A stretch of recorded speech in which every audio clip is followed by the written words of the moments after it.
আসসালামু আলাইকুম, কেমন আছেন আপনারা? আজকে হচ্ছে আমরা ইলিশ পাতুরি রান্না করি। ইলিশ মাছগুলোকে কেটে ধুয়ে রাখছি।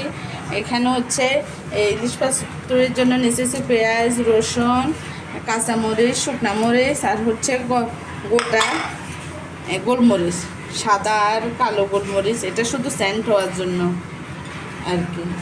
এগুলো সবগুলোকে ব্লেন্ডার করে নিব। আর হচ্ছে একটু সরিষা এগুলো সব কিছু ব্লেন্ডার করে নেব। আমার ইলিশ পাতুরির মশলাগুলো ব্লেন্ডার করে শেষ। এখন হচ্ছে এগুলো মাছের মধ্যে দিয়ে দেবো সবগুলো। গোটা গোলমরিচ, শুকনা মরিচ, কাঁচামরিচ, পেঁয়াজ, রসুন আর হচ্ছে সরিষা, এগুলো সব কিছু দিয়ে একটু হলুদ দিব, হলুদ দিয়ে মাখাবো। এই লবণ দিয়ে দিচ্ছি, লবণ অল্প একটু জিরার গুঁড়া দিচ্ছি আর হচ্ছে সামান্য হলুদের গুঁড়ো।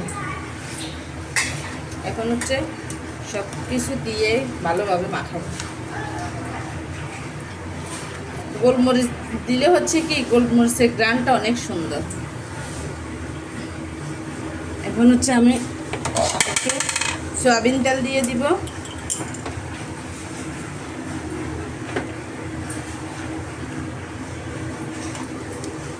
ভালোভাবে মাখাবো সয়াবিন তেল দিয়ে।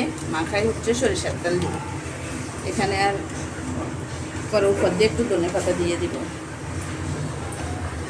এখন হচ্ছে দিব সরিষার তেল। এভাবে ইলিশ পাতুরি বানাই খাই, দেখবেন কীরকম লাগে, কমেন্টস করে জানাবেন। এখন হচ্ছে বাটিতে নিয়ে নিব সবগুলো একসাথে করে।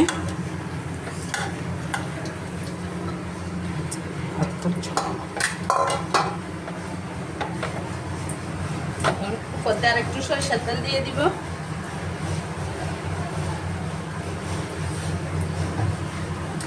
এক্সট্রা শুকনা মরিচ আর গুঁড়া মরিচ দিব না। যে এখানে হচ্ছে একটু হাত ধুয়ে পানি দিয়ে হাত ধুয়ে দিব। বাটি ধুয়ে একটু পানি দিয়ে দিচ্ছি।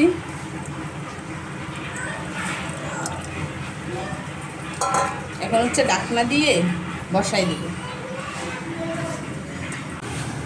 এখন হচ্ছে এটা বাফে বসাই দিচ্ছি। এখন ঢাকনা দিয়ে রেখে দিব। আল্লাহ হাফেজ। আমার ইলিশ বাফা রান্না শেষ।